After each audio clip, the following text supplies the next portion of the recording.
जाते जाते बिहार की राजनीति में एक तीर से तीन शिकार कर गए नीतीश कुमार। सत्ता बदली लेकिन नियंत्रण अब भी नीतीश के हाथ। नई सरकार में पुरानी रणनीति का असर।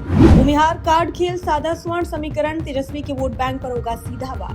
बिहार की राजनीति ने एक बार फिर करवट ली है और इस बार केंद्र में है नीतीश कुमार, जो मुख्यमंत्री पद से हटने के बाद भी राजनीतिक शतरंज के सबसे मजबूत खिलाड़ी साबित हो रहे हैं। राज्यसभा के सांसद बनने के बावजूद उनकी रणनीतिक पकड़ कमजोर नहीं पड़ी, लेकिन जाते जाते उन्होंने ऐसी चालें चली जिनका असर आने वाले वर्षों तक देखने को मिलेगा। सबसे पहला और अहम दांव रहा सम्राट चौधरी को मुख्यमंत्री बनवाना। भारतीय जनता पार्टी के भीतर कई नामों पर चर्चा थी, लेकिन अंततः सम्राट चौधरी के नाम पर मुहर लगी। राजनीतिक गलियारों में चर्चा जोरों पर है कि इस फैसले के पीछे नीतीश कुमार की निर्णायक भूमिका रही। गठबंधन की मजबूरियों के बीच बीजेपी के पास ज्यादा विकल्प नहीं थे। बिहार और केंद्र दोनों ही जगहों पर जेडीयू की अहमियत को नजरअंदाज नहीं किया जा सकता। यही कारण रहा कि बीजेपी को नीतीश कुमार की पसंद को स्वीकार करना पड़ा।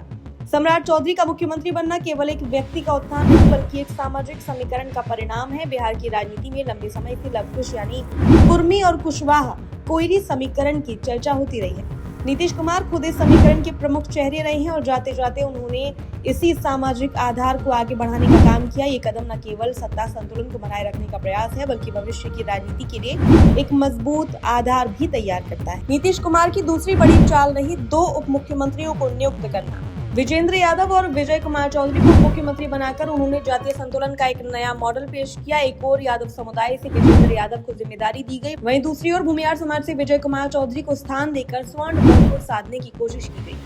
ये रणनीति बेहद सोच समझकर बनाई गई प्रतीत होती है। बिहार में यादव, कुर्मी और कुशवाहा तीनों बड़ी पिछड़ी जातियां हैं। अगर इनका एकजुट वोट बैंक तैयार होता है तो ये किसी भी राजनीतिक दल के लिए निर्णायक साबित हो सकता है। खासतौर पर राष्ट्रीय जनता दल के लिए ये एक बड़ी चुनौती बनकर उभर सकता है, जिसका परंपरागत आधार यादव वोटर रहा है। विजेंद्र यादव को मुख्यमंत्री बनाकर सीधे तौर पर तेजस्वी यादव की राजनीति को चुनौती देने की कोशिश की गई। उत्तर बिहार के सहरसा, सुपौल, मधेपुरा और खगड़िया जैसे जिलों में यादव वोटरों का प्रभाव काफी ज्यादा है। इन इलाकों में जदयू को मिलने वाला समर्थन अब एक नई दिशा ले सकता है। नीतीश कुमार ने इस कदम के जरिए उन वोटरों को साधने की कोशिश की है जिन्होंने लंबे समय तक उन पर भरोसा जताया। साथ ही भूमिहार समाज को प्रतिनिधित्व देकर उन्होंने स्वर्ण राजनीति में भी संतुलन बनाने का प्रयास किया। लंबे समय से उपेक्षित महसूस कर रहे इस वर्ग को मुख्यमंत्री पद देकर एक तरह से राजनीतिक संजीवनी देने की कोशिश की गई। विजय कुमार चौधरी के जरिए संदेश देने का प्रयास हुआ है कि नई सरकार सभी वर्गों को साथ लेकर चलना चाहती है।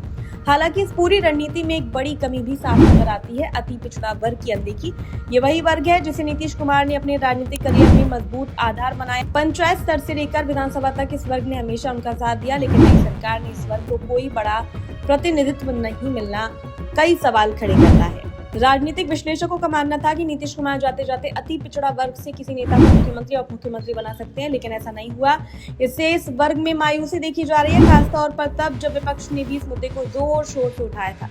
नीतीश कुमार ने अपने कार्यकाल में जीतन राम मांझी को मुख्यमंत्री बनाकर दलित और महादलित समाज को प्रतिनिधित्व दिया था, लेकिन अति पिछड़ा वर्ग को शीर्ष नेतृत्व में स्थान देने से वे हमेशा बचते रहे। यही कारण है कि इस बार ये वर्ग खुद को उपेक्षित महसूस कर रहा है।